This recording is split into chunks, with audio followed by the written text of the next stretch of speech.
the first is people tell you to do this, focus on women, for example, that conversation. You said, no, I'll focus on both. Why? Yeah, and I got to tell you, part of me still second guessing myself, because from a business strategy standpoint, I understand why I'm getting that advice.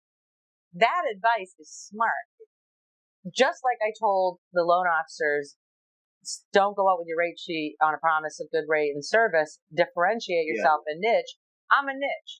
I could be a niche. If I say I want to have a segment and I want to have a women's coaching company, that makes me different than any other coaching company. But in the process of doing that, I alienate 30 years. I've been managing 99% men for 30 years.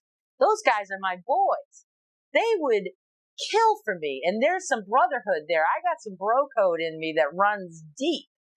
And for those guys, for those boys that have said, go Buffy, go, or I'll run with you, I'll follow you, I'll fight for you, which they still do today. I don't want to make a girl company for that reason. I want to make a women's division, which I've done, which starts on August 1st, because I can help women be better than they are. Let me say it this way. I can help women find their voice.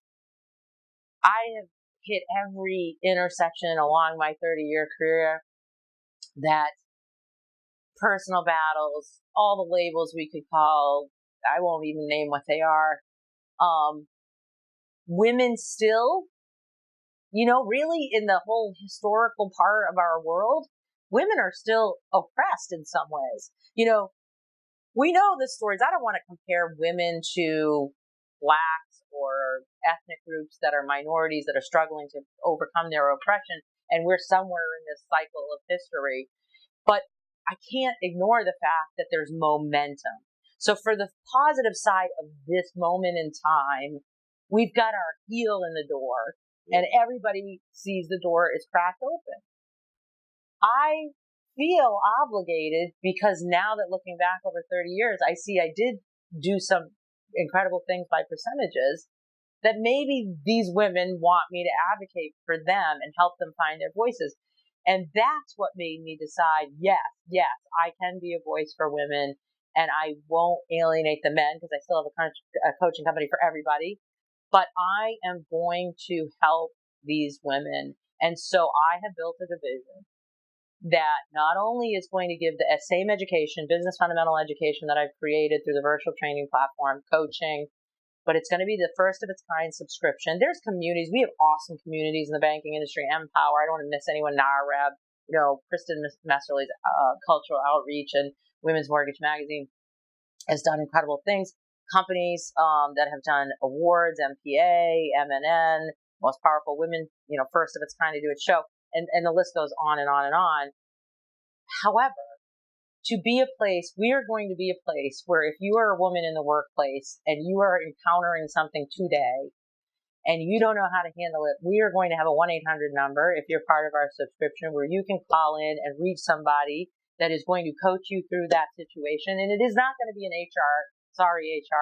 It is not going to be an HR company that agenda is for the corporate office. Because HR companies are not there for their employees. They are, but they're not. They're there for corporate agenda. And these women, they need a non-judgmental place to cry, to tell the diminishment story, to tell the discriminant story, to tell the sexual harassment story, and to know that they're not being judged in that process and to be given real sound advice. And some of that advice is ugly. And what I mean by that is some of that advice looks like strategy.